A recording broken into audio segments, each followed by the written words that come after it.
السلام علیکم ورحمۃ اللہ وبرکاتہ۔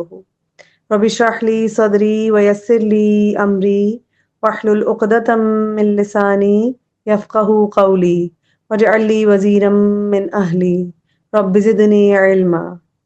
آج ہم پھر بات کریں گے انشاءاللہ تعالیٰ کہ چھوٹا سا عمل جو ہے وہ کتنے بڑے اجر کا باعث بن سکتا ہے۔ اب کرنا کیا ہے کہ کھانے کے بعد دل سے اللہ کا شکر ادا کرنا جو ہے وہ روزوں کے برابر ثواب ہے۔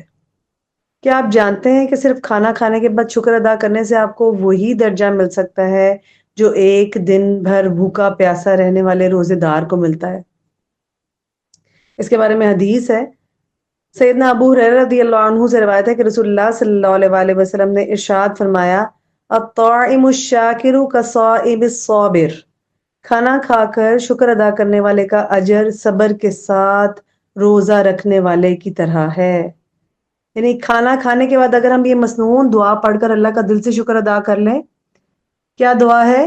الحمدللہ الذی اطعمنی ھذا ورزقنیہ من غیر حول منی ولا قوہ۔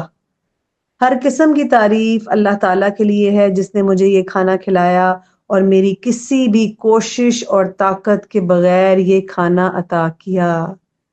کتنی خوبصورت دعا ہے اور اتنے پیارے الفاظ کے ساتھ ہم اللہ تعالیٰ کا شکر ادا کریں۔ یعنی اللہ تعالیٰ کا دیا ہوا رزق کھا کر اگر ہم دل سے شکر ادا کریں اس دعا کے ذریعے تو ہمارا مقام روزہ رکھنے والے صابر بندے جیسا ہو جائے گا۔ اور یہ ہرگز بھی کوئی چھوٹی یا معمولی بات نہیں ہے۔ روزہ رکھنا جو ہے وہ نفس پہ قابو کرنا رمضان کے علاوہ بڑی مشکل ایک ہوتی ہے بات۔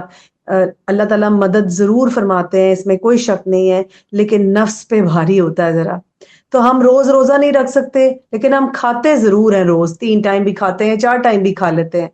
تو ہر کھانے کے بعد اگر ہم صرف دل سے اللہ تعالیٰ کا شکر ادا کر لیں تو یہ عمل ہمیں عظیم ثواب دلا سکتا ہے۔ آج سے ہم انشاءاللہ تعالیٰ آپ بھی اور میں بھی عہد کریں گے کہ ہر کھانے کے بعد دل سے، محبت سے، عاجزی سے ہم اللہ تعالیٰ سے یہ دعا کریں گے تاکہ ہمارا کھانا جو ہے وہ ہر کھانا ہمارے لیے روزے دار کے برابر اجر کا ذریعہ بن جائے۔ اللہم اجعلنی من الشاکرین، آمین یا رب العالمین۔ اے اللہ ہمیں اپنے شکر گزار بندوں میں سے بنا لے۔ انشاءاللہ نیکسٹ ٹائم پھر اسی طرح آپ کے سامنے حاضر ہوں گی ایک نئی بات کے ساتھ، ایک نئے اجر کے ساتھ۔ سبحانک اللہم وبحمدک، نشہد ان لا الہ الا انت، نستغفرک ونتوب الیک۔ السلام علیکم ورحمۃ اللہ وبرکاتہ۔